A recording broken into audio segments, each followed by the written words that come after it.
दोस्तों हम लोग बात करने वाले दो स्टॉक के ऊपर। पहला आपका टालीवुड जहां पर 5% की तेजी बनी है, और आपका टीना रबड़ जहां पर 14% तक की तेजी बनी है।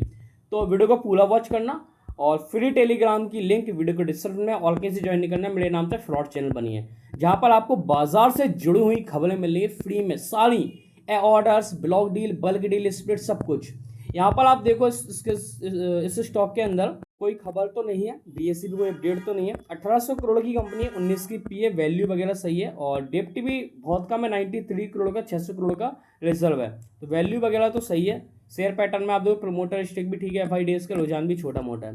अब इस स्टॉक में देखो पिछले साल भर से स्टॉक रोला आ रहा है, 11% निगेटिव। 5 साल में भरपूर रिटर्न है। एक भरपूर रिटर्न बनाने के बाद थोड़ी गिरावट आई, कंसोलिडेशन, स्टॉक रोला आ रहा है। पिछले अगर 6 मंथ का चार्ट देखो तो आपको पता चलेगा ये स्टॉक रुला रहा एक रेंज में, यानी कि भाई कहीं ना कहीं दम है और स्टॉक रुला रहा है। ठीक है, तो स्टॉक ने आज अगर देखें तो एक जो रेंज है, इस लेवल का ठीक से ब्रेकआउट नहीं आ रहा है। ये आज मतलब ठीक से तो ब्रेकआउट नहीं है।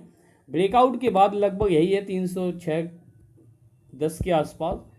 इसके बाद बनेगा सीधा 340, यानी कि इस लेवल का ब्रेकआउट के बाद 340, और नो डाउट ये जाता हुआ देखिएगा, पोटेंशियल है। बट देखो छोटी कंपनी है, 1800 करोड़ की कंपनी, 19 की पी है, वैल्यू ठीक है। तो जब वैल्यू सही है, कंसोलिडेशन फेस है, तो वेट एंड वॉच करना चाहिए, मतलब थोड़ा पेशेंस।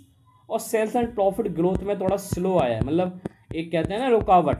आप देखो सेल्स ग्रोथ जो है पिछले 2024 में साल भर से कंपनी की सेल्स में ग्रोथ नहीं आई है। जब सेल्स में ग्रोथ नहीं आएगी तो स्टॉक कैसे भागेगा? तो बस प्रॉफिट भी ब्रेक नहीं किया पिछले साल भर से, तो बस यही चीज़ स्टॉक कंसोलिडेट कर आज थोड़ी बहुत बाइंग आई है, बस नॉर्मल। और भाई टीना रबड़ पिछले काफ़ी समय से लगातार गिरावट हुई, लगातार टूट रहा है भाई, लगातार टूट रहा था। फिर एक स्टेबिलिटी रेंज आई और वैल्यू हाई हो गई थी इस स्टॉक की। 5 साल 2 साल पहले बहुत अच्छा भागा है स्टॉक, भरपूर रिटर्न। इस स्टॉक में कोई खास खबर नहीं है, ठीक है। और सिर्फ टीना रबड़ रिसाइकलिंग से बिलोंग करती है, रबड़ रिसाइकलिंग करती है, ऊपरी लेवल से काफ़ी करेक्ट है। और वैल्यू 37 की है, लगभग 1600 करोड़ की कंपनी है। कहाँ 100 की पी पे था। और 135 करोड़ के डेप्ट है, तो रिजर्व 161 करोड़ का।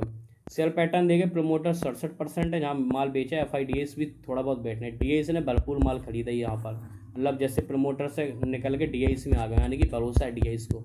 सेल्स एंड प्रॉफिट ग्रोथ थोड़ा स्लो नज़र आ रही है पिछले कुछ समय से। आप देखो यहाँ पर साल भर से थोड़ी सेल्स ग्रोथ जो है यहाँ पर स्लो है, इसी वजह से स्टॉक में मूवमेंट नहीं आया। प्रॉफिट भी आप देखो, मतलब पिछले साल भर से कंपनियों के सेल्स एंड प्रॉफिट ग्रोथ में प्रेशर था, बट आज नॉर्मल बाइंग है, ऊपरी लेवल से काफ़ी टूटा हुआ था। तो बस ठीक है, वेट एंड वॉच। और फ्री टेलीग्राम की लिंक डिस्क्रिप्शन में, और कैसे ज्वाइन करना है, मेरे नाम से फ्रॉड चैनल बनिए, ठीक है दोस्तों। वहाँ पर आपको सारी खबरें मिल जाती फ्री।